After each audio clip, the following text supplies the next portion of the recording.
Welcome back, everybody, to the Rat Hole, episode 6. I'm Jeff, and as always, I'm cheesed to meet you. We have a great action packed episode for you guys today. A lot of stuff happened in the past 7 days, and we're also joined by a friend of the community, Chulo. What's up, dude? Yo, what up, Jeff? How are you feeling? What's going on? Fucking great to be in the rat hole, ready to eat all this cheese. I mean, you can't get enough cheese. Isn't that right, folks? I mean, What folks are you talking to right now? There's it's we're just all the To the folks. audience, bro. What do you mean? We're the folks. All the ratards, bro. To the host, to you, everybody. Everybody in the world. The world. Real. I'm just So like I said, a lot has happened in the past week. I kind of don't know where to start, but honestly, my mind goes to immediately the pump presale and everything that's happened with that. What do you guys think? Yeah, I don't know. Shout out to Elon, shout out to Pump, shout out to everybody that made money or and to those that didn't make money, but I don't know. I want to see if anybody else was as freaked out about the leverage stuff as I was, but What happened with that?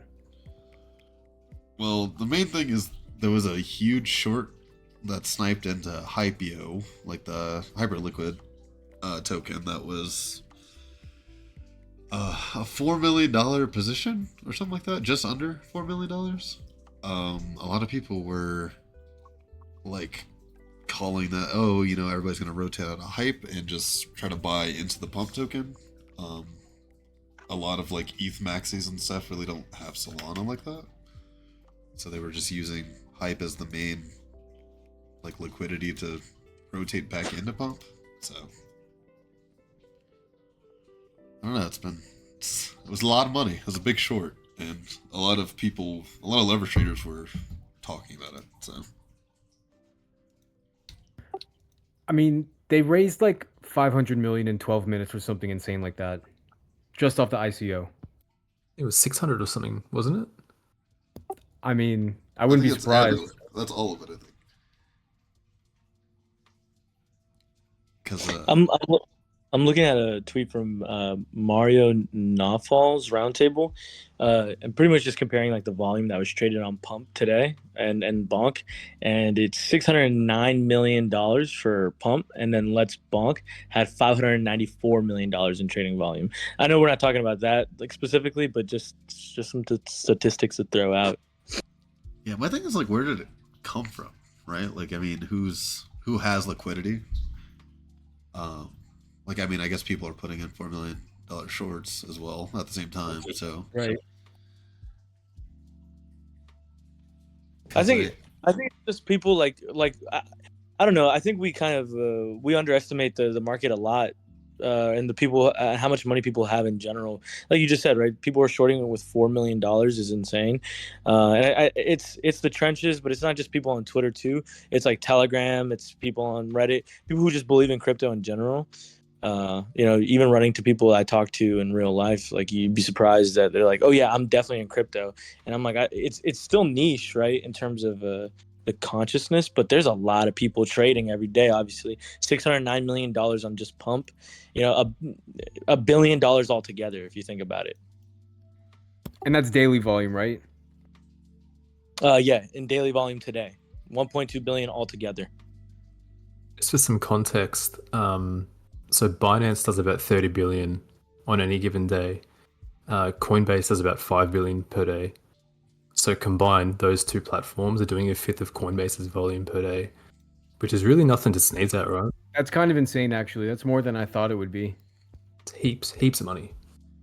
yeah, I mean, and if you look at alt maxis, like especially like big ETH maxis, big Bitcoin maxis in the space, like you talk to them and they're like, oh, we're such a sliver of the market at all times when they like compare themselves to TradFi, but like at the end of the day, like there's fucking, like I said, $7 billion being thrown around basically on the daily just in crypto, and that's who's to say that's like not going back and forth, right? Like some people are just putting it in or back, but still, that's even half of that is insane.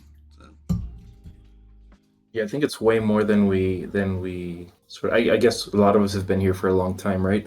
So we're used to crypto not being too much compared to traditional finance. But I think Bitcoin passed Amazon today in market cap, didn't it? Reaching, what was it, after passing 118K? So there's a lot of Yeah. money there.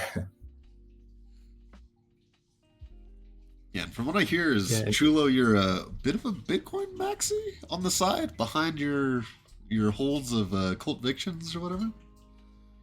Dude, I'm a fucking bricked up frog. I believe in the fucking traditional finance in terms of Bitcoin. It will become traditional finance. That's what I'm calling it, right? SPX, fucking cheese. I hold tokens, man. I don't trade. I hold them. I watch communities, and that's it. I can't do the technical analysis. I can't be watching charts. That's not who I am. I don't got time for that. But yeah, I definitely got money in Bitcoin, and I'm hyped. Chulo, it's funny you mentioned that you don't trade at all. If there was one thing you could say to traders who keep losing money, what would you say to them? What a I have a setup. feeling. I have a feeling. He's gonna fucking say it. Yo, keep trading and don't believe in anything. What the? He did what not say the line, Bart. He did not say the line.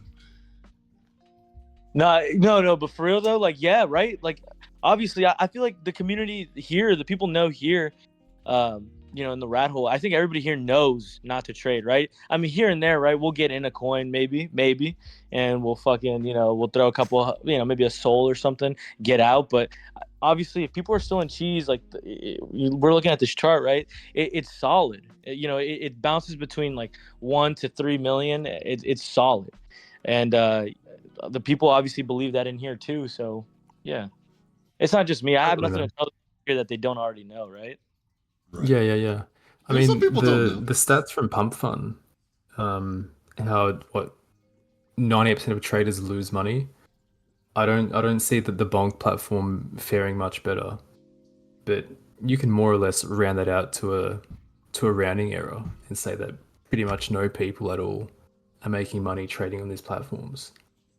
And Look, do you Yeah. really believe that though? Because like I think so. Like I'm not a good trader by any means, right? But I just know how to sell, right? Which doesn't make me a good trader, right? I just can just buy and sell. But like I'll ask you this, right? All those wallets, how many of them are being controlled by like the same person, right? And then that person just like losing their money, but like recouping it in a different wallet. Um, Oh, and like then bundle there was wallets. Oh, okay.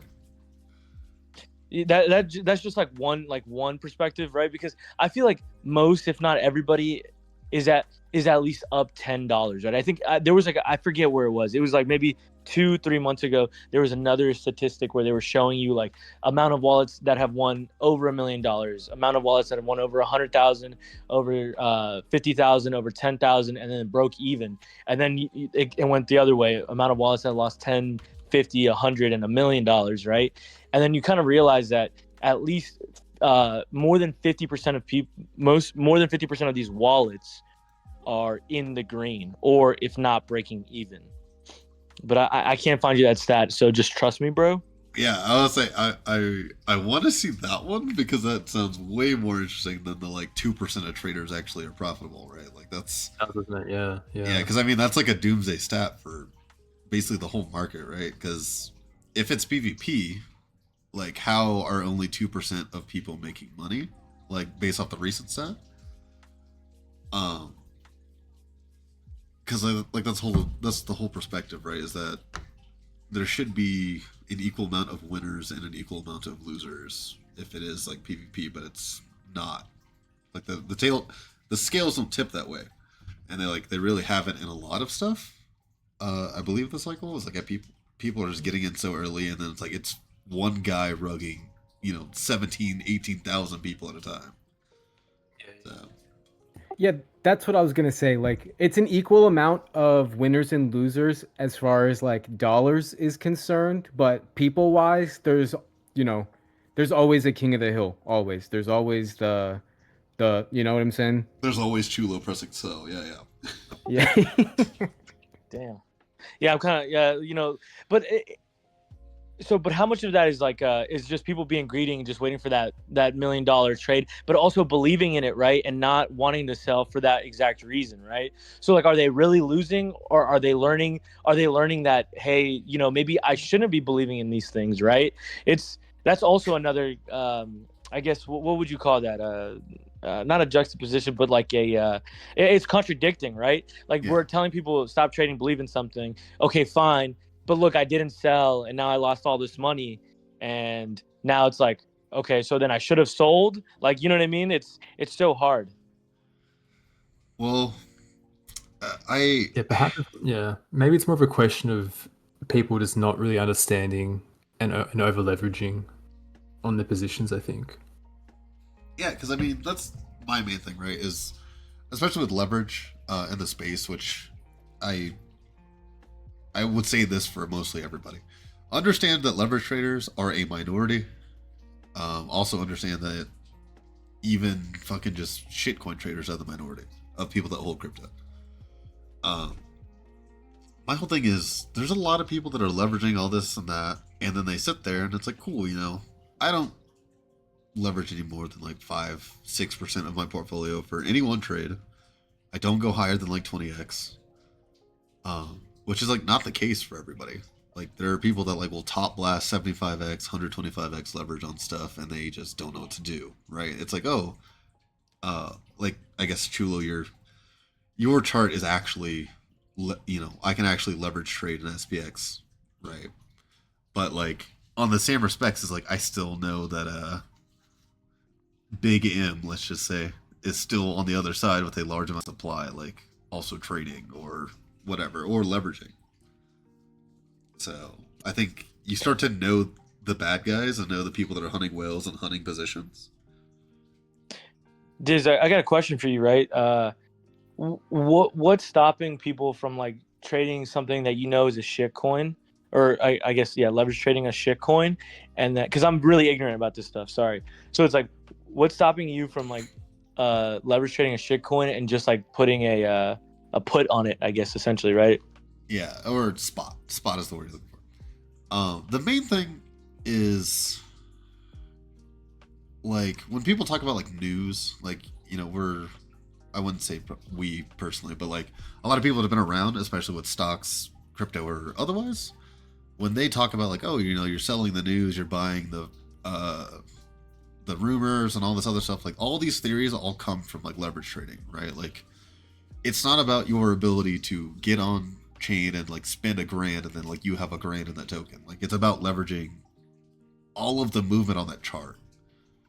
So like, oh, when the markets are bad, like I make money. Like when the markets are good, I make money. But then a lot of people don't realize that like, oh man, I can put shorts in as a leverage trader. And then it's like, oh, you like SPX and you hear about leveraging, and then you're like, damn, I can get 120x my SPX stack and then leverage it to like $120,000, and then like I can make so much money. But then you do that, and then an Aeon of indescribable name, let's just say whoever, pick an Aeon. It's just like, oh, I want to sell 5% right now just because it went up so much from that leverage position.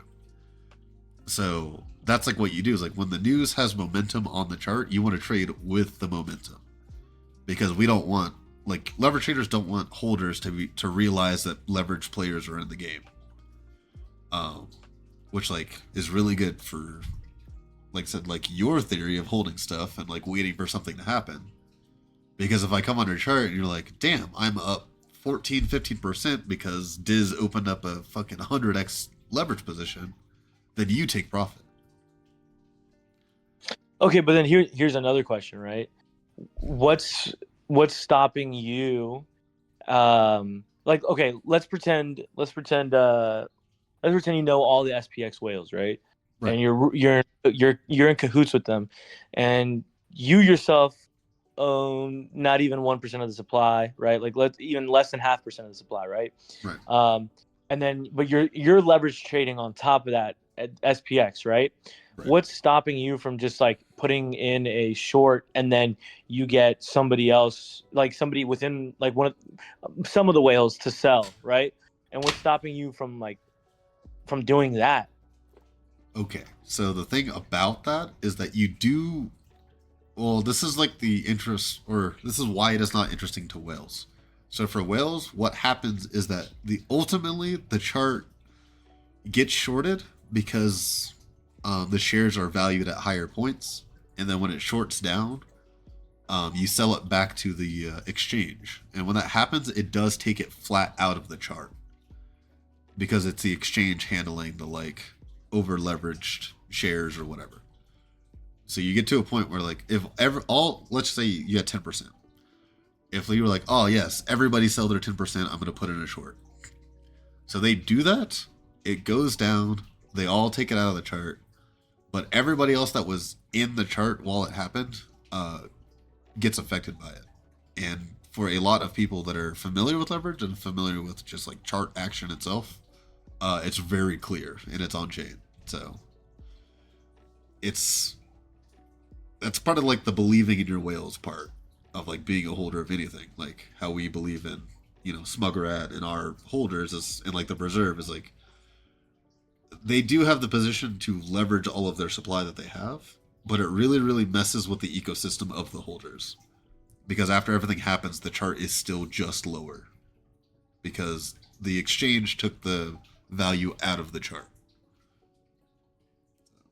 Even if it goes in my pocket. Even if I buy back exactly the same 10% with what I made and anything extra, like the chart still basically is taking a large sum for the exchange. So no matter what, it's just it's not beneficial at all. It's hurtful. It's a selfish act. Correct. And that's the thing about it, is it becomes insider trading when leverage comes into the factor, like in a formal TradFi sense. Kind of the benefit of crypto is that this is why everybody's on hype, and this is why like the big $4 million position mattered, is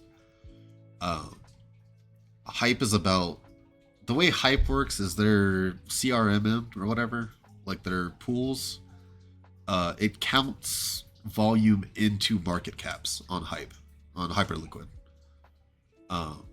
So that volume, you can affect it a lot more. And for crypto, it's just really bad if you're not on the side of the winners that have the money and have the volume already.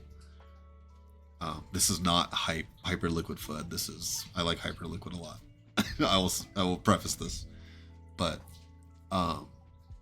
just a lot of people don't benefit. Like literally, you're hurting 100, 200, 300 people just to benefit 2 or 3 people usually, and that's like, that comes from this imbalance of winners and losers, right? Speaking of winners and losers, let me pose a question to everyone. So, before Pump Fund markets, right? Then came Pump Fund. Now we have another platform, Bonk.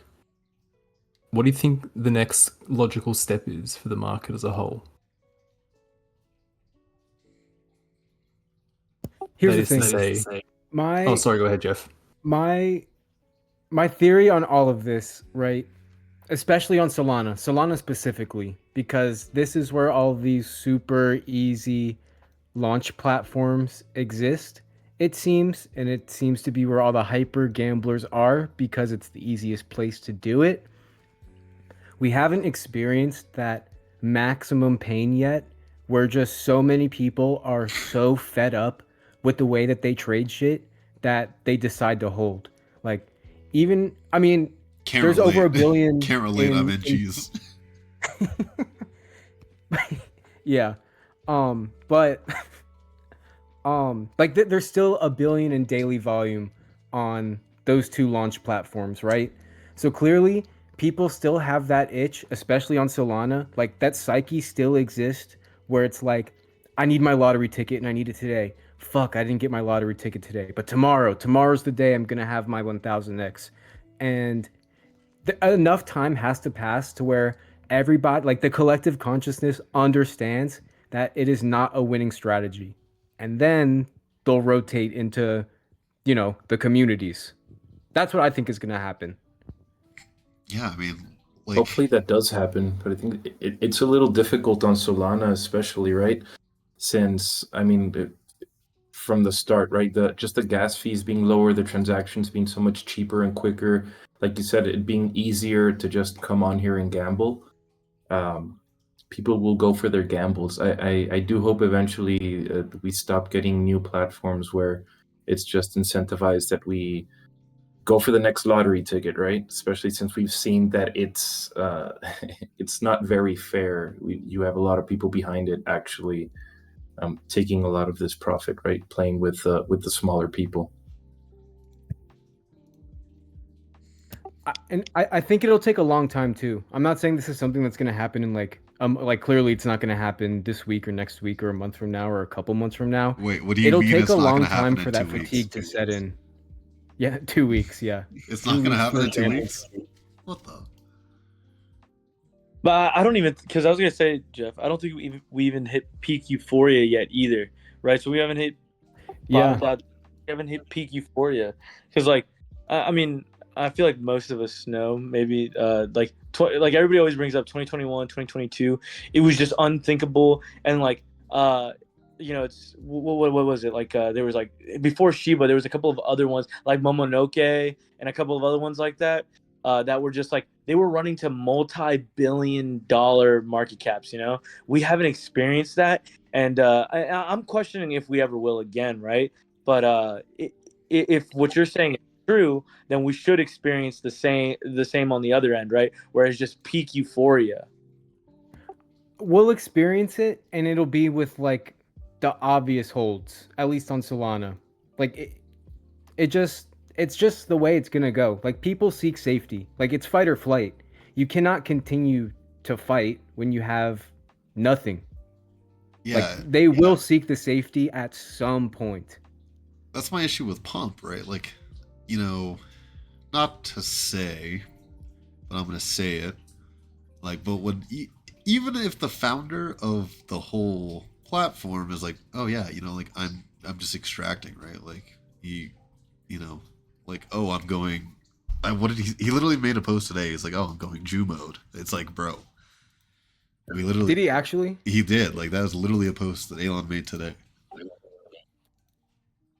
And like the whole premise of the trenchers is like they live for it, they die for it, they want to be the guy that pulls the trigger, they want to do it, right? So like I think there's so many people comfortable with being the bad guy, right? Like what do we do? Like communities obviously exist because we have peers, and then like, oh man, we want to be the good guy for our peers, and then like we just sit in this room and like we put these capes and masks on. I mean, metaphorically speaking, and then like we look around and like there's nothing but bad guys, right? Like what are we supposed to do? So, What I'm gonna say is be fucking gay, right? But like, it's more of like a, I guess, moral kind of thing, right? Yo, what is even good and bad, right? Because like, I mean, like, think about it, right? You could have just made it yourself, right? Like, you could have made Pump Fun yourself, right? You're just like, because that's kind of what happened. I don't know if you guys remember when it first came out, right? It was just out, and people were just like, oh, it's like a little casino, and like, at the time there wasn't a lot of volume going on, but it kind of just blew up and became what it became. Not Elon knowing whether it was going to be the biggest fucking thing that's going on in crypto Twitter, just crypto in general right now, right? But yeah, like I don't see anything wrong with what he did. Honestly, if I was put in that same position, I would do the same thing, right? Because I have to be competitive, right? I'm being challenged by Bonk, right? And they're pretty much taking all this liquidity and market share from me. So what am I going to do in return? Well, I'm going to do what the people literally want, whether they feel it like it's an extraction or not. I'm going to give a token out, and we're going to fucking run this for real. And I'm going to show you how it's done, right? And, it's not that I believe in Elon, but like, why not him, right? Why not him?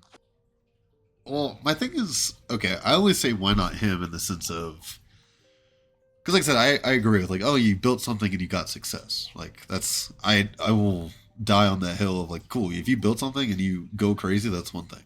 But like, it's not even like people aren't paying for a service and succeeding, right? Like there, you can like be a business, like like how obviously how we speak is like, oh, we try to operate as a entertainment coin, and we have a token that justifies like our value and like your ability to support or be a part of it, whatever.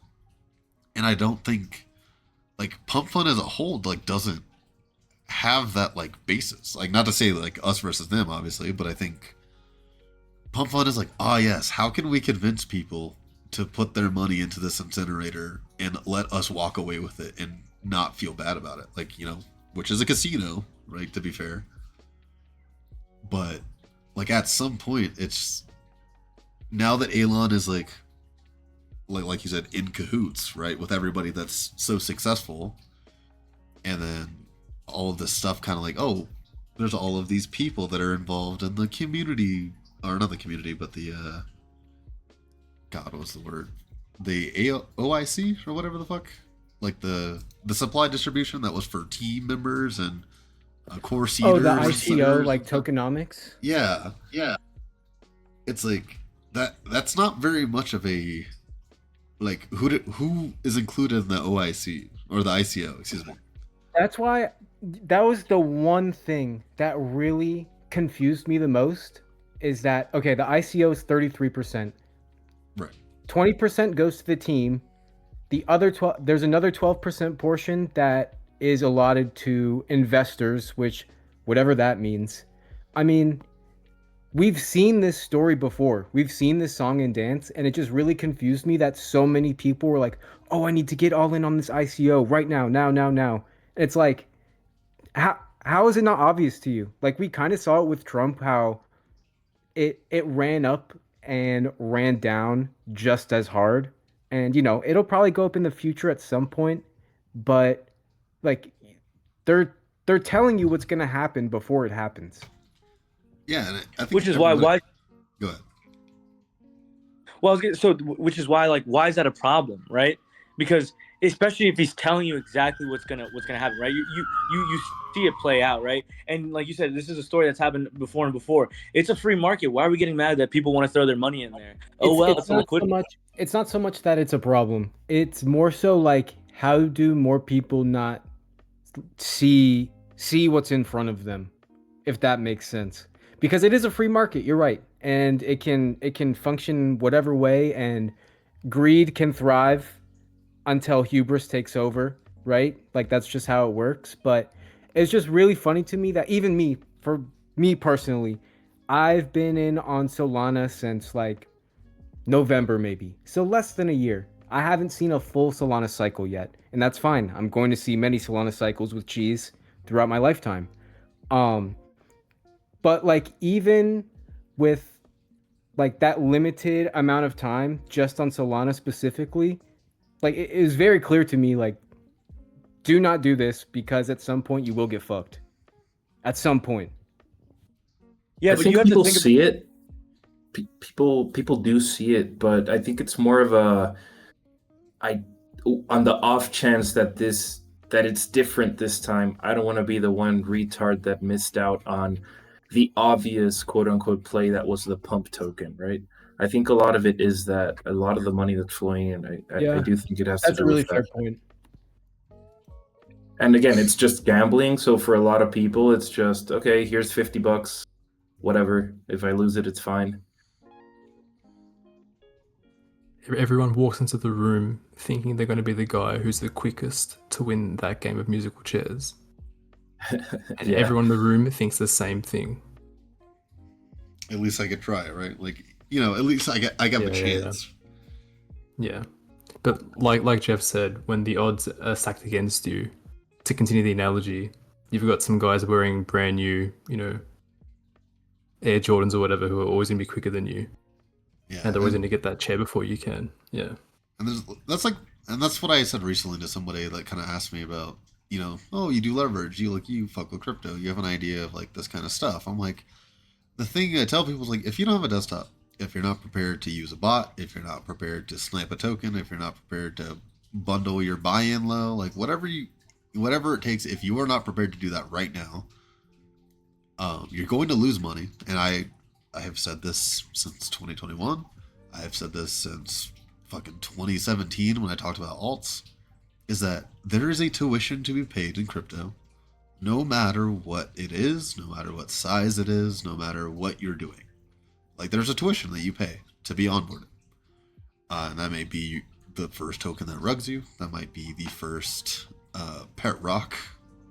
If that, since I think Chulo was here during the NFT bull. Yeah. So Yeah. there's a lot of stuff that like people can't be faulted for knowing, right? Like, there's going to be people that are paying their tuition on the pump chart right now, and that's going to be the case. Like, all the residents are, you know, that might have sniped stuff, might have bundled it, might have done whatever, are going to make money. And all of those people are paying their tuition to learn that when all of that stuff happens. So, Question for you, man. Were you here during 2021? yeah, that's one reason why I'm co-hosting today, because I wanted to talk to you about the NFT bull. So let me ask you this, right? Like, if you, well, but like outside of like NFTs, right? But like, were you in there? You were there like during the coins and everything too, right? Like, if I tell you Saitama, and you know exactly what I'm talking about, right? Right. Okay, so like at that time, were tokens back then being bundled? Were they going through anything that's going on right now? I can't say 100% of them. Like, not so much that you had, like, I mean, take air quotes the pump devs that, like, you know, we all like talk about in passing. We're like, oh, look, you just sit on the website and you make 100 tokens. That did not exist in 2021. Like, right. People can say like, you know, there was this amount of tokens, but like, you know, they were a different wallet. They were not the same guy.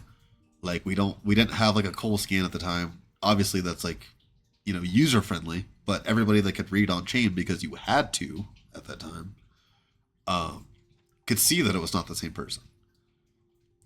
So how much of that do you think is like affecting what's going on right now, right? Why we don't see like you know, tokens going to 10, 20, 30, 40, 50 billion market caps anymore, right? Like things like that. Do you think any of that is part of the reason to blame why we may never see stuff like that again? My thing is, I think the bar of entry is so high that people are like, oh, why would I want to get in at 100K when I can just make a token? Why would I want to get in at 200K if I can just make a token? And I think, like, all of the retail air quotes that we claim to have gotten through Pump Fund and, you know, this whole cycle, I think all feel that way. They're like, oh, I can just get this token by creating it myself at 5K, at 4K, and that entry is amazing.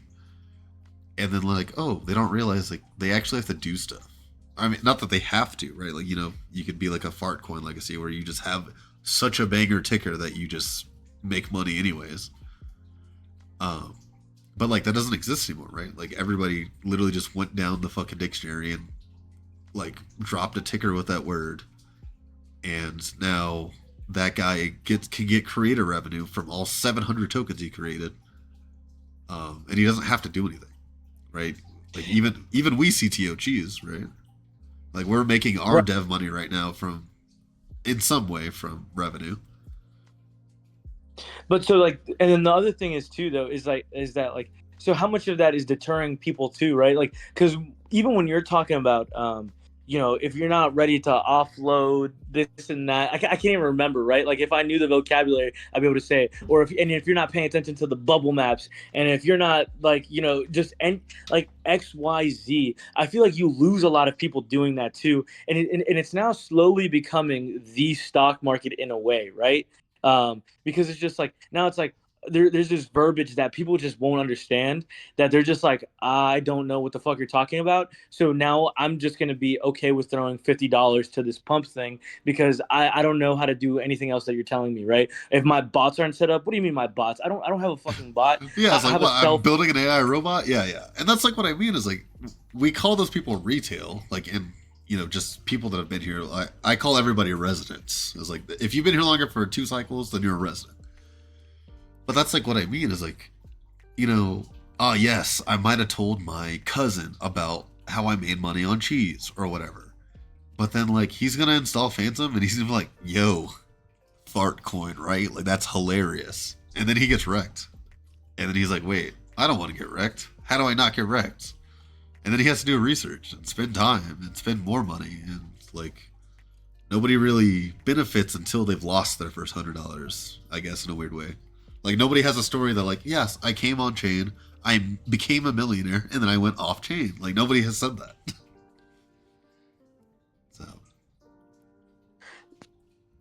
So like, okay, all right, and like the reason I ask a lot of these questions, right? I'm like I said, I'm very ignorant to these things. Like I'm a passive investor. I've always traded like this, right? I just buy something, I forget about it, right? I don't care. Like I'll wait because I usually know, right? Like I'm not the quant. I have quants, right? And quants tell me what to buy. My quants. I.e. Jeff, my favorite quant, right? Buy cheese, like #1 play, right?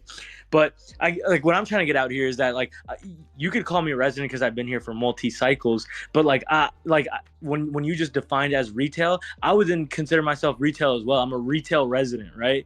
Because I'm not doing any of these other things that people are doing, and I'm literally just buying tokens and just letting it go. I have yet to actually lose money in crypto ever. I've never lost $1, right?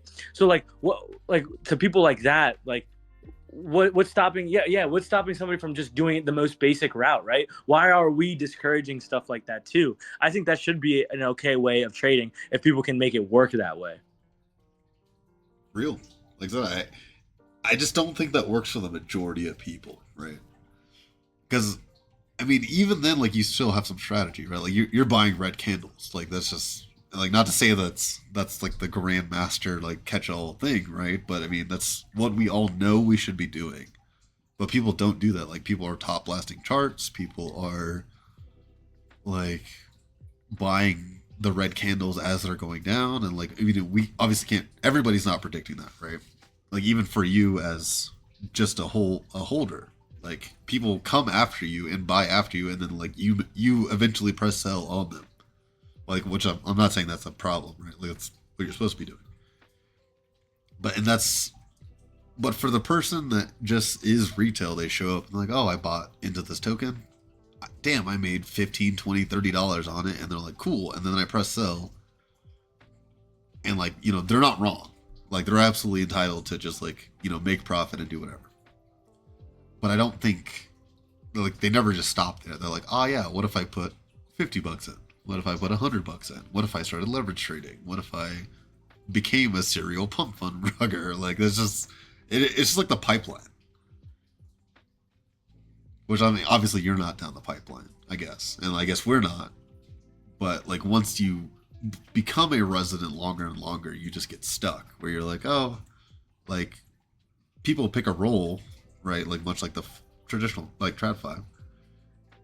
We're like, oh, I want to be a trader.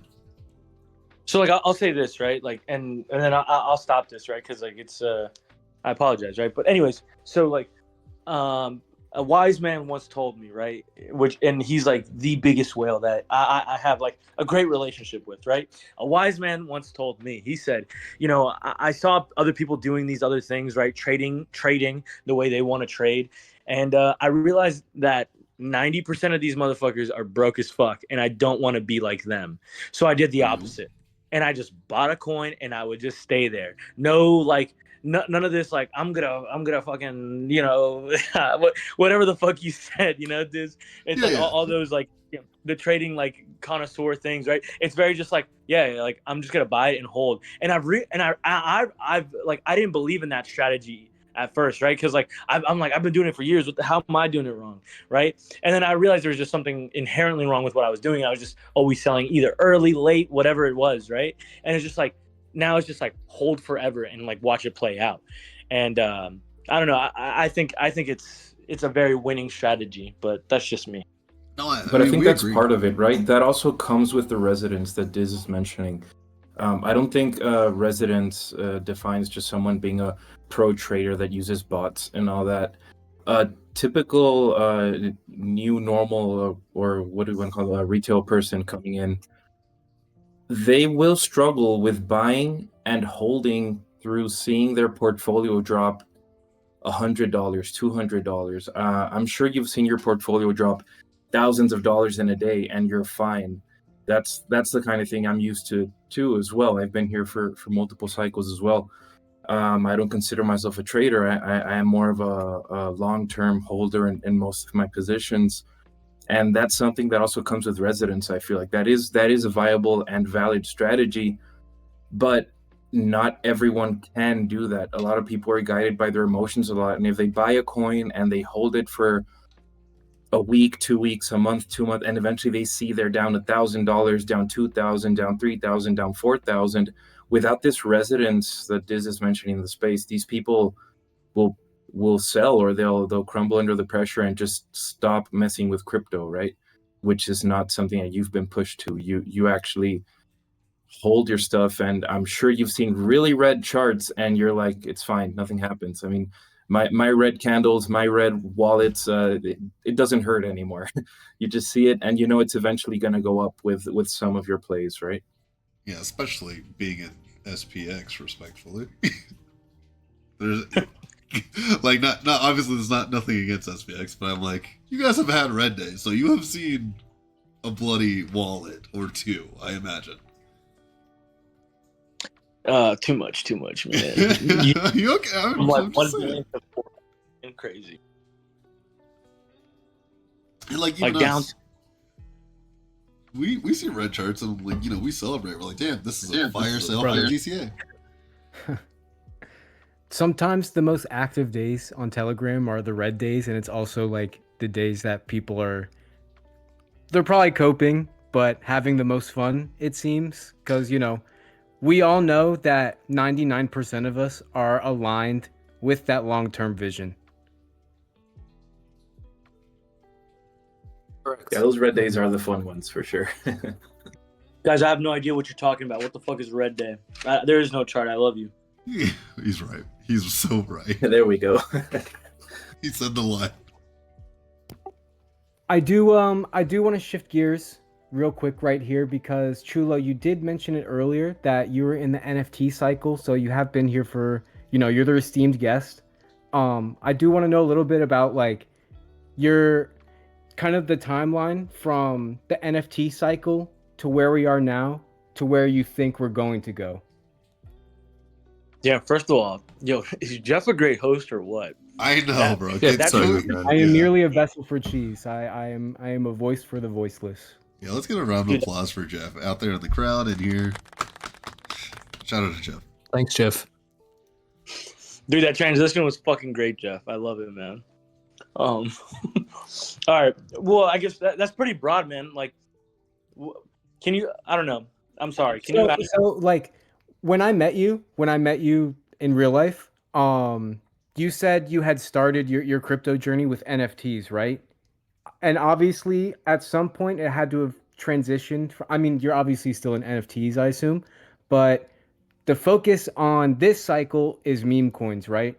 So I kind of want to hear about like that transition in between cycles from NFTs to meme coins, cult coins, where we are now. And then I kind of want to hear your opinion on where you think that trajectory takes us in the future. Okay. So, yeah, I did start with NFTs, right? Because it was just easier to get into than it was coins, right? Because I felt like coins were a little too difficult to understand, especially at the time where I was super new to it. I had just a Coinbase wallet, right?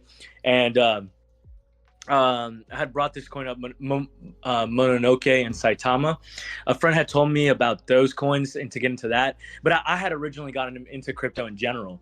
My cousin was telling me, hey, you need to buy this NFT, which was at the time Cryptoon Goons and Gary Vee was pumping it. So I bought that. My dude. And then say it again. that was about the period of time where that was probably all like my second or third month in the crypto Dude, or in the NFT bull. I feel like a lot of people got in during that. Like it was that time was really hot. I don't know what it was, but like a lot of people were in. I think it was like November when I got in. I even made jokes. I was like, should I on Web2 shit, right? Instagram. I was like, yo, should I buy an NFT? And people were like, no, that's fucking lame. Whatever. Anyways, we buy that, and I remember like I had so much money in stocks at the time. I was like, what's $3,000? And it was a $3,000 NFT at the time, right? Like, and I bought the top on that, and I definitely lost there, but eventually it recovered, right? And so I was just playing with NFTs, got on Spaces a lot because I was just pushing community, because that's all that this was about at the time. It's everybody was around art, and it was a lot more liberal back then too, in a way. People were more like, yo, you can't say gay on a space, you can't call people like Real. faggot or retard. real.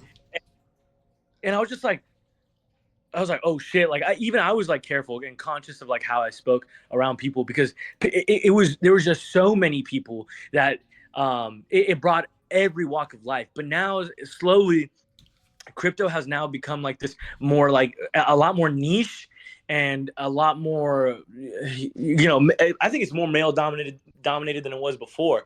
Because back then I used to see women all the time. I love women. Anyways, but Shout out like to now. women.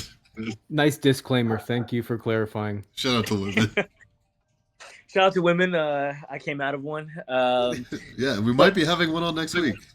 Smile. Wait, I'm the first woman on this fucking rat hole. What are you talking about? Look at me. Am I not a beautiful? Look at He's him. right. He's right. Look at my Very at fucking. her. beautiful, yes. Use her. Very. Which, by the way, shout out Mr. One. Anyways, all right, where are we at? All right, so yeah, so that was going on, right? And then we're like, eventually, maybe around March, April, I think a whole year passes by, and then NFTs just like completely fade away. Yep. The last few like NFTs I can think of that were really popping were like, or even just one is a kid called Beast. That was like one of the last ones I remember that really went off. Maybe a couple here and there that were shilled by Andrew Wang. Was that his name? I think. Yeah. Right. Wang. Like what happened to that fucking guy? I don't see him on the timeline ever. You know what I mean? Probably made his money and fucking left, right? He Like makes YouTube one of the videos guys. now, I think. He doesn't talk about anything about Web3, but he makes YouTube videos now. There you fucking go, bro. He fucking got his money, got the fuck out, right? So like, yeah, so that's kind of what happened, and then I was in this like buffer period, right? Just like seeing what happens. And for a while, I wasn't really buying anything, and I just became like just like an analysis, right? Like I'm like one of those people on CNN, just like talking shit on Spaces, like yeah, the fucking space sucks. NFTs aren't coming back. Stop buying NFTs. XYZ, right? Funding for entry? and then- Question mark. Wait, say it again. Were you funding for entry? Is that it? Or were you? No. Did you actually believe it? Just wasn't coming back. No. I believed it. I definitely believed it. Cause like, and obviously, like, fucking correct, right? Cause like, don't you remember? Like, people were so euphoric. They were calling Bored Apes. What else? Doodles. Cool Cats. Blue Chips. Do you remember that? Yeah, blue chip NFTs was like, unironically, the worst period of time. That was when. Were you? Okay, so you say you're a ratard, right? So did you keep up with like the authority thing, where it was like, oh, it mattered who was actually minting the NFTs, or no? No. Okay, yeah. So the thing about blue mints, if like for all of my like non NFT or etc., like we all know you guys all know Bored Apes, you all know Mutant Ape Club, and everything else. But there was a period of time where people were like, oh yeah, like you have to double check, like, and make sure these are minted by like this cabal of people, and like this cabal, like we talk about cabals now of it just like people in charts and like who mints coins or whatever. But during the NFT time, there was just people that were like, oh yeah, if so and so minted this is their address on ETH. This is a good collection, like period. And we have like, unfortunately, like coins don't share the same thing, especially like I said with people that are resident retail like Chulo, they don't look at it. But yeah, it was really scary at the time because everybody was like, oh, this is a guy that knows Gary Vee. This guy has a Bored Ape in his wallet, so it's a good address to give a fuck about. But Yeah, they were like curators and stuff. I was big into Decentraland in that time. And yeah, it was a fun time. It was a crazy time. I don't think we're going to reach that point again with NFTs, but don't say that. fun times happened. No, that's just right because like, dude, I fucking remember Decentraland. I remember what there was like two other ones. There was one like you could build Minecraft. Sandbox. Yeah, Sandbox, Decentraland. There was Bunch another of one. Do you guys others, remember man. one that you could build like it was like a Minecraft thing, and then they got shut down because the servers closed for Minecraft on that end of stuff. Do you remember what I'm talking about? Oh yeah. I remember. I Yeah, don't think I've seen that one. And then I remember what it was called. Yeah.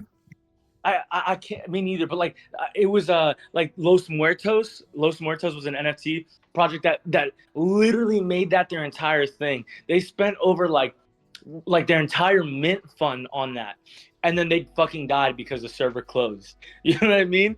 Like worlds were supposed to be like the new thing. We were all supposed to be in VR land, fucking talking to each other through that. But we're still on the fucking phone to this day in the fucking rat hole. Let's go. Yeah, in the fucking rat hole. Which is better than fucking Decentraland or anything else you can say. Better outcome. That's right. It Yeah. brought us to the rat hole instead. Right. Well, Logan, here's some alpha chulo for you. It's like we've actually been talking about making models in VR for cheese. So low key, we might be in the virtual universe as rats. Wait a second. Isn't that already what I'm gonna say we because I'm part of the fucking rat hole. What are we doing? You know what I mean? Like, haven't we already done that? Isn't there like a website about that? And I can get into the sewers and all that good stuff. Oh well, I mean that's Oh, yeah, more like Mouse a browser Cafe. game. Yeah, Mouse Cafe. That's more like a browser game. We mean like actual VR with models, real rats. Like put your VR headset on, become a rat in the metaverse. Like that's what we're talking about. Like that's shit that we want to do. You know, it's funny because like an NFT project would say that's utility. Do you Yeah, real utility. Like utility. The Rat hole is buzzword utility. Oof. Yeah, rat hole is utility. By the way. The rat hole is fucking utility. Come listen to this, you know? But like, dude, it's fucking like yeah, like NFT projects would be like, yeah, we're gonna make a VR world, and that's utility. There you go. Like that, and that's what we're building. How the fuck?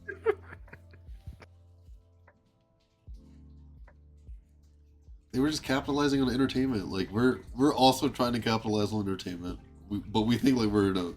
I think people are way more positioned to like accept entertainment now because like much like the thesis, like I'll use capital thesis for Murad's take on like we just need to find digital third spaces. Like I mean he's right. Like you know. I do agree with SPX in that way where like you need to find a digital third space. I don't think all of retail is going to come find this digital third space because some people still go to the bar and stuff, but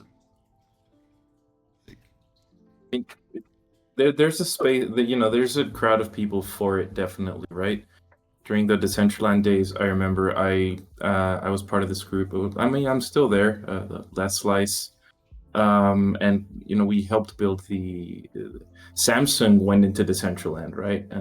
Helped build their little scene there, and there were bars as well, and people would go into, they would drink at their house and then just chill at the club with their friends in Decentraland. It was an interesting time. I do think some portion of that has a future, right? But like you said, it's definitely not full retail going into that. Well, so like that'll always be a thing because like video games exist. There's always going to be somewhere where people are and aren't going to be. But there was like so just to get back on the track of like how like we got to coins, right? Like I don't know if you remember Diz or Death. Diz or Death, I like that. DD. But do you guys like there was a huge mind shift, or what do you call that? Like the ethos change, the ether change. Something happened where people were. Say it again. The mind share. Yeah, I think the mind share definitely shifted. And like I forget what exactly it was, but I remember Joe Grower just giving me a call on the phone and telling me like, hey, buy Smurf Cat, buy God. Wait, you bought early ETH coins? Is that like all of the opener ones? Dude, I can only go into so much detail. I'm sorry, go ahead. Yeah. No, it's all good. but like yeah, like that. And there was a couple of what was another Smurf Cat, Suka. There's like X amount, right? And I just wouldn't listen to him, and that was the very beginning of like the shift, right? Because I was still praying for NFTs because it's so much easier to call an NFT than it is a coin, right? Because an NFT, if the art fucking bangs, you can just call winners on a daily basis, right? Whereas like if it's like a coin, is this meme gonna hit? It's been done 50 fucking times. Is it gonna hit this time? I don't fucking know, right? Who's running it? Who's the dev, right? Anyways, so and I think it was Mog. I'm gonna be honest. Mog really changed a lot of people's like mindset, and coins became so much more popular. And if you don't think I'm right, like I would love to hear what you think is. And death. So I kind of missed this transition. So we had the coins before the whole NFT stuff, right? So I remember getting into Feg, Shib, all that stuff before all the NFT craze. We got the NFT craze. We got the bear market again, and I was kind of away for a little bit. I missed I joined back into the Solana coin hype and the newer Ethereum coin hype. I sort of missed that little portion, so I'm not sure exactly what caused that shift. Yeah, so I was here for the beginning of that, but I was also just trading alts. So my big thing was a lot of people say Mog. I don't disagree with them because we're on Solana now. I do think Harry Potter, Obama, Sonic Inu is ticker Bitcoin. Sonic 10 ticker Inu. Bitcoin. Yeah, ticker Bitcoin was definitely the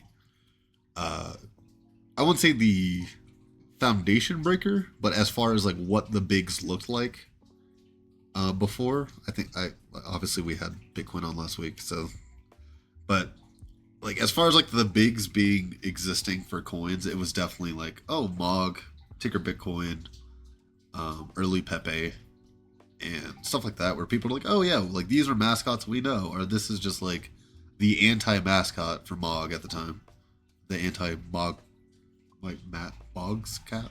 I came up with something stupid, it didn't work.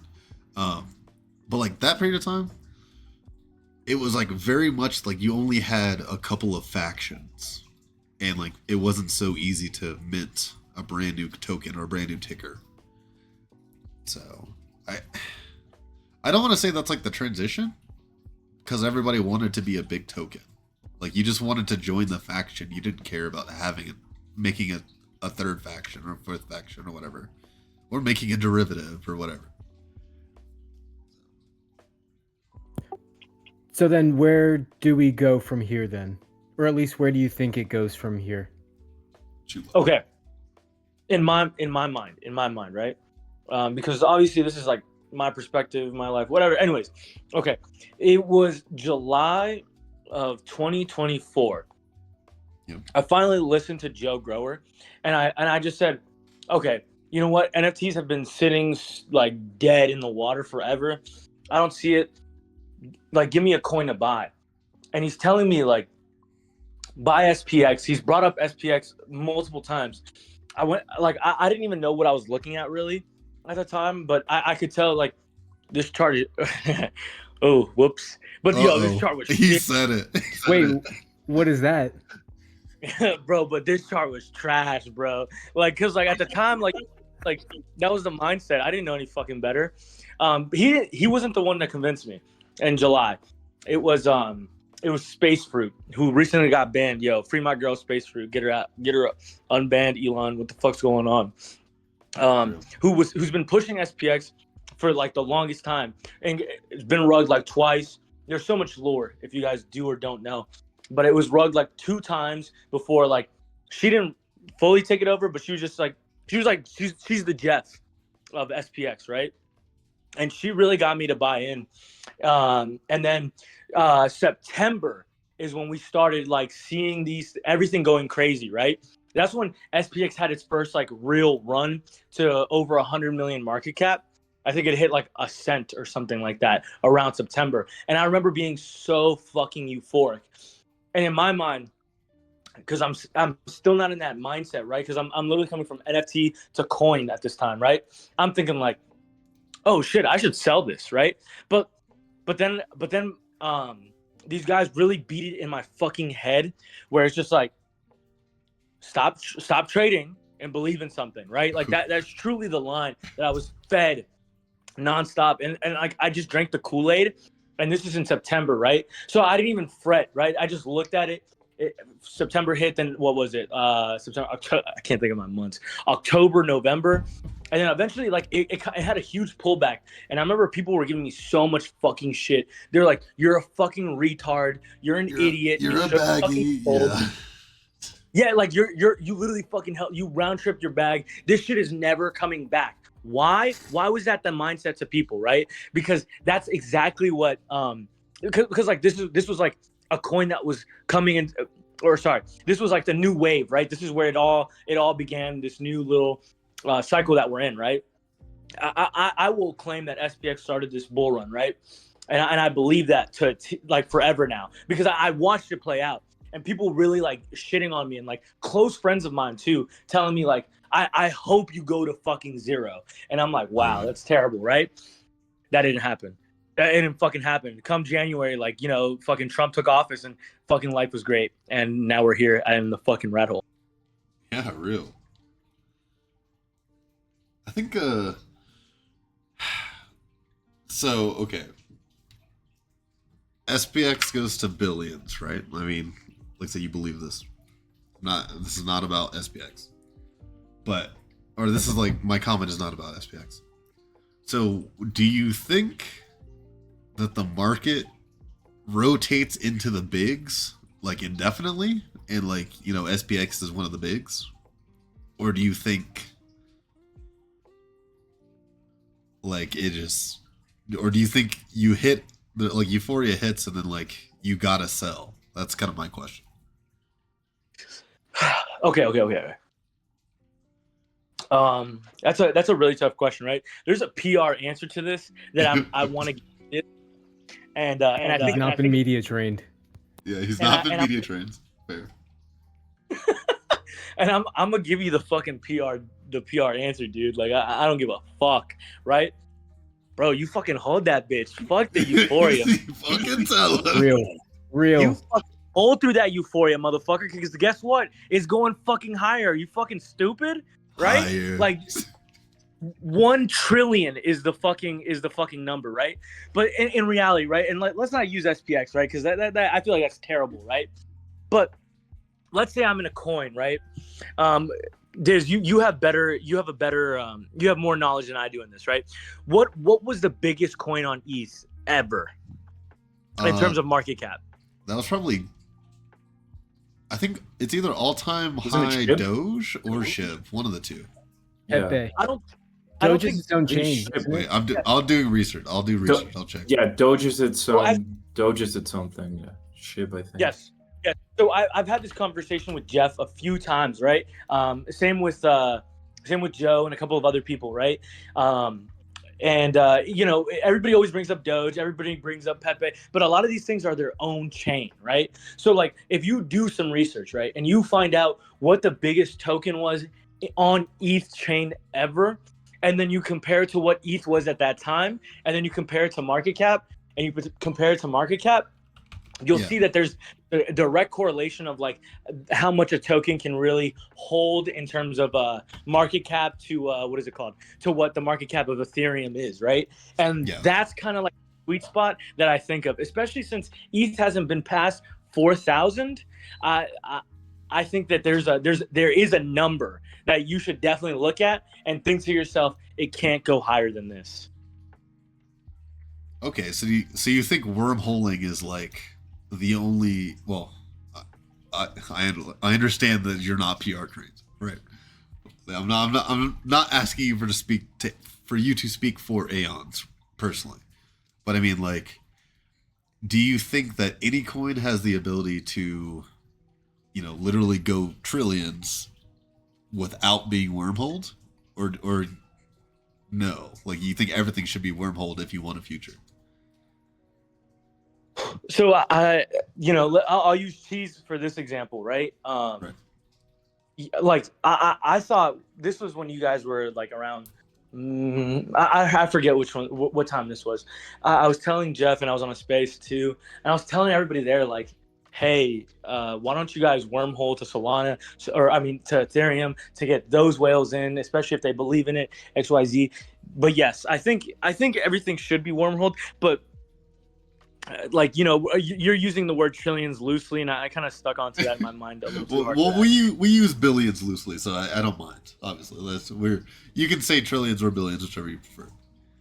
Right, but like so like does it all right in order for it to 100 million? No, you don't need a wormhole, right? In Right. order for it to hit 500 million, probably, right? I would think so, especially with like how Solana trades, especially if you're on Solana. I think wormholing would be like more beneficial. There's a problem from Solana to ETH instead of ETH to Solana, right? Where Right. it's like on ETH to Solana, like ETH is the golden child of altcoins, if you want to. I don't. Yeah, like the three, right? In terms of Bitcoin, whatever. There's nothing on Bitcoin that you can buy like that, right? But on ETH, right?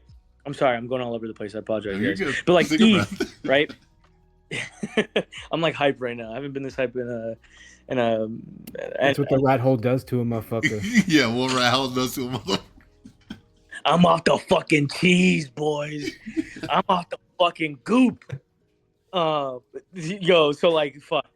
So like yeah, like from ETH to Solana, yes, it's so much easier for a coin to take off to the billions, right? But from Sol to ETH, I think it's a lot harder, right? Because there's this like I still think there's this like attitude where it's like, oh, this is a Solana token, right? It's like, Right. okay, you know what I mean? And I think like a Solana token has to hit multi-millions in order for then it to go to ETH, and then like ETH whales going like, all right, you know what, this is definitely worth a buy. I believe in it, right? But yeah, wormhole is definitely like I don't know why you wouldn't do wormhole unless you were trying to rug your fucking community. No, like, and again, that's not a shot to cheese, right? It's just like obviously cheese needs to get bigger, right? So yeah. So, I guess we'll say it like this, right? So, I like that answer. I'm not saying that I dislike that answer. Do you think? So, as you said, like there's not even many coins on Bitcoin. This is a crazy idea that we've talked about before, like in passing. We've talked about it as a meme. We're like, oh, like maybe we'll bridge, maybe we'll wormhole. What if there was cheese / BTC? What if it was the Bitcoin meme coin? Jamie, edit that out so nobody steals our idea, please. Pause the stream. Yeah, cut the stream, cut the lights. Yo, Jamie's fucking insane though. That's hilarious. Yo, Joe Rogan reference right there for the people who didn't get it. Look, that's a fucking great idea. The thing is though is that again, like you have to be some semblance of popular. If not, the idea goes to the trash, and then you wouldn't be the pioneer, right? Because like NFTs would go through the same way, right? Like when DeGods would change their oh shit, we totally forgot about that phase too in NFTs. That was crazy. God. Yeah, but, like, Mad Lads and all that shit. I wasn't a fan. Oh, that bro. So it went from like ETH NFTs to Solana NFTs to Solana coins. I forgot about that. But where were we going with this? Yeah, it's a great idea, but like so. DeGods weren't the first ones to change their art. You know what I mean? Other tokens have done this. Other NFTs had done that before, but they were just so popular that it worked, and it was even more popular because they were already popular, right? So Yeah. I think it's a great idea, but don't throw it away, right? Like it's like a yo, you think this is all we got? Check this shit out. You know what I mean? And I think that's when you would do that. Fair. Because that's what I always wonder is I think people are like, oh man, we always everybody talks about volume, everybody talks about this chain, and I'm like, I don't know, man. What if we were just ordinal? Like, what if we were just ordinals fucking NF cheeses? That'd be fucking nuts. I don't know what people would do. So. Yeah, great fucking idea. Just don't throw it away. That's all. Fair. We'll put a pin in that. Just throw away the recording. Yeah, I'll cut that from the tape. No worry. Yeah, Watergate style. There was just a big blink black screen for 20 minutes of the round. You know how the Bogdanov twins torture traitors? Oh, Of course. God. You know, like kill him and find another. Well, I think we might need to find a new cheese, Jamie. He's I'll fucked. if I clear the VOD, it'll be fine.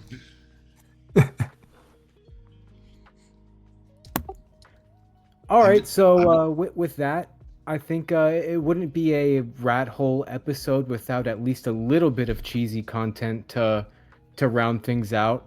So this week it's been pretty active on 4Cheese. I've loved every thread. No matter the sentiment, I've loved every single thread equally because I'm equally cheesed to be here with everybody.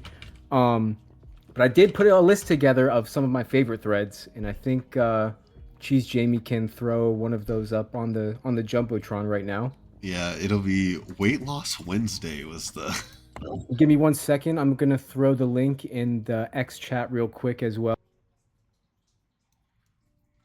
We have a weight loss journey rat on 4Gs right now, and he is going hard, and a lot of other rats have joined him. So Yeah, this guy has my ultimate respect, and I like that he's using 4Cheese to hold himself accountable because people will call him a fat retard if like he does not, you know, at least be consistent with posting.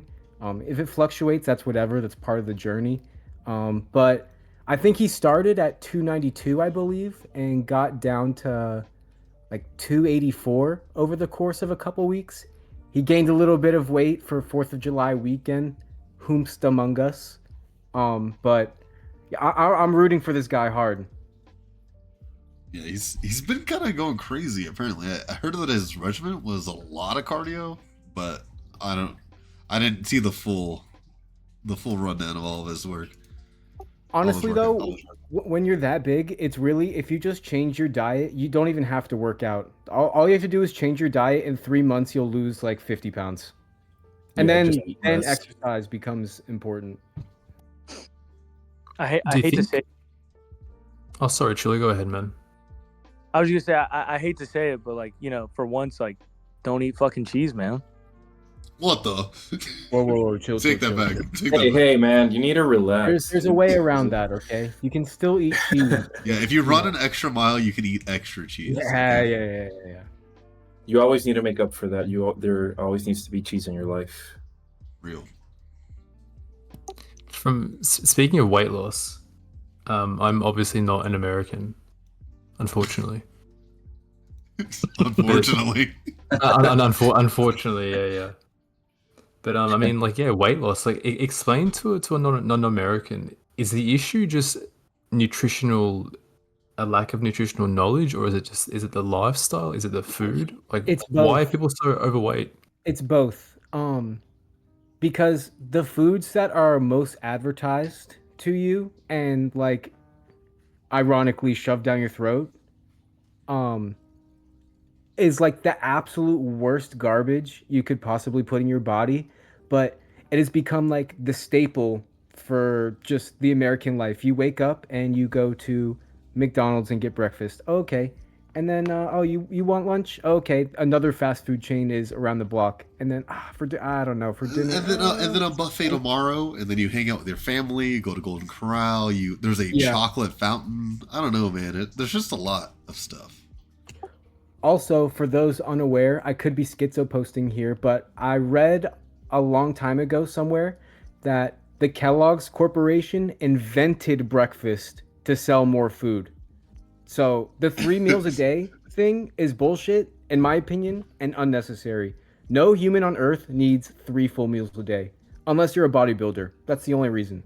Yeah, I don't think we have any Euro rats on tonight to argue for the Queen's breakfast. What is it, the continental English breakfast or whatever? But I think Disgusting. I think that is a thing. Like, most of Europe does not eat breakfast, but then there's like the Queen's breakfast or whatever, the continental breakfast. Really? Yeah, so I think it is literally us in England. So Listen, I don't eat breakfast and I'm still a fat fuck. So oh Why no, not? I mean, props to the guy for really using four cheese as a kind of a vehicle to keep him accountable. Yeah, right? man. I mean, it's really cool. Really And nice. like We're gonna start to get these legendary threads, right? Like we have from the earlier days of 4chan. I I'm think so this excited. shapes up to be the first or one of the first ones, right? That's gonna really stick in people's minds. so yeah, what do you want to go for the second one from here, Jeff? The other ones are a little. They're working on legendary. Let's go. Let's go with Stoop Kid. All right. Boom, the Stoop Kid thread. I did not personally look at this one, so I didn't keep up with this one. Give me 1 second. I'm gonna put it in the chat. Okay. So this guy, I'm just gonna read it for you guys. I've not left my house in more than 2 years, with exception to go to the mailbox. I am in need and live off I shouldn't have laughed.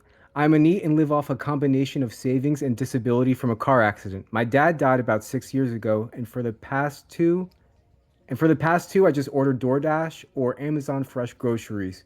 I'm too nervous to go outside again, and I mostly stay indoors and play on my computer. Bed is home. Home is safe. I feel like the Stoop Kid. Anyone else stay at home? Oh, it's a neat Man. thread. First of all, sorry to hear about that guy's loss. And I apologize for laughing at the beginning. I'm so sorry. No. It's a bit of a gear shift. But yeah, sorry to hear about that guy's dad. But yeah, it's like in Japan with hikikomori, right? The hermits they have there, and it's a real problem, right? I mean, it's really bad mental illness. Yeah, and I would say that like I know people that kind of live like this. Like crazy enough, like my best friend, we recently moved his apartment, and he had bananas that were so decomposed in his pantry. Like they went from yellow to literally shriveled peels Crazy. inside of his pantry, because he is just like, oh, I don't cook. I don't look in my pantry. I'm not trying to make food. But then had a fridge full of like 9 different Pizza Places boxes. And it's Well, like I the can thing. smell this story. Yeah, and the crazy part is like I just looked at it and I was like, man, like you got to check on your people. You got somebody that you haven't heard of. You got some friends that live alone. Check on your people, because they're on 4Gs and talking about it, and because you're not talking to them. So the main reason I wanted to bring this one up, somewhere in the thread, I think he says he's like 26 years old or something like that. And there's so much time. There's so Yeah. much time to like 2 more figure it weeks. out. Yeah. Yeah, it only takes 2 weeks. Yeah, and I use this theory a lot. Like in my life, I tell people like, dude, there's like a day zero for everything, especially people going through hard shit. Like a good period of time or a good era of your life could start tomorrow. It could be day zero today, day one tomorrow, and so forth. So God bless this man. That's I'm a true believer of God, and yeah, prayers. That's all I really have to say. yeah, pray for Stoop Rat. Everybody, shout out to Stoop Pray Rat for Stoop tonight. Rat. I believe he will figure it out, Real. and he will not be confined to his house for the rest of his life. You will step foot outside. You will step foot off the stoop. It's nice. Yeah, and I think Supra will achieve many great things in his life. Absolutely. What is the next thread that All right. So just disclaimer for the last one. It is fucking retarded, but it also made me laugh. It made me laugh really hard the first time I read it. Yes, this is the dirty drawers thread. That might go crazy. Actually, it's crazy to have this Give thread me 1 exist. second. Yeah, I'm about to send it to chat. I don't even want to fucking read it, but I will. We believe in you, man. Do you guys have stains? Do you guys have stains in your underwear like this? I mean, when I wipe, I know I do not wipe as good, which leads to my underwear looking like this. Do you have this problem as well? I just really fucking hate putting anything in my ass crack, even my own hand when cleaning it. Also, kind of off topic, but when I was a kid, I thought the suds from the soap when cleaning my back would seep into my asshole as well. I did not know for the longest time that I also I also had to dig deep in my ass crack for it to be cleaned. So I'm pretty sure I was a smelly ass kid. Literally, fuck you. Fuck you, bro. It is your own ass, rats. Just clean it. But this is why I love this website. This shit pissed me off. Like, what the fuck? What a fucking Yeah. retard, dude. Fuck this guy. Yeah, I'm not gonna lie. I'm gonna double it and give it to Stoop Kid. That's like Stoop Rat for real. Yeah. Like I don't feel bad for this rat. Cause I was happy for I forget the first rat, but I'll call him Fat Rat, right? I was happy for Fat Rat, and then Stoop Rat I felt bad, but this guy just pissed me off. Like, what the fuck? You get the full human experience on 4cheese.org, folks. Yeah, and that's like the thing is like we try to tell people it's like you come on, you can talk about it, you can like literally get it off your chest, and then there's rats like us out there that might laugh. There's rats out there that might have advice for you. Yeah, but wipe your own ass, like literally. I just thought, so I'm pretty sure I was a smelly ass kid was so funny. That sent me. Yeah, this moment yes. of realization. Yeah, Why- in real time as he was making the thread. Why is there a cohort of men who think that it's gay to touch their ass to wash it? This person must be American. He has to be. But is Very that good is question? that like a make believe thing that people actually think that they're going to be gay if they wash their butt? Like I don't get It's it, man. Literally toxic masculinity, bro. Yeah, real. Like Great. people just insecure. Your G spot's in your fucking ass. But look, all I'm gonna say about this shit is Wait, confirm or deny?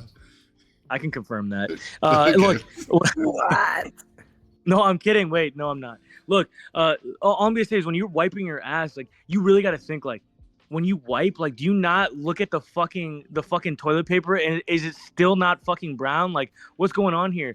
You know what I mean? And then do you not do you not feel like your asshole being itchy either? Like Oh yeah, what like, the fuck? Like, you Yeah, I know, don't understand you how smell. you reach that fucking point. Yeah. And then you also get like there's fucking wet wipes now too, like dude wipes, bro. Go invest in some fucking dude wipes, you know? Oh, true. What the fuck? Wait, you're actually so right. Skill issue. He's just not good at it, man. He's just 100% a skill issue. Is it a skill issue or a parenting issue? If that's something from when he was a kid. It's a great question. It has to be, right? Because it's like when you're, in middle school, it's assumed that you just do it right. Like no one's in the bathroom with you watching. Yeah. Obviously, Watching? Wait, it's like- watching is crazy. well, to make sure that you do it right. Okay, you know what another problem is too, and maybe this is why it's so prevalent for him too, because I'm really breaking this down. Like, how the fuck do you get to this point?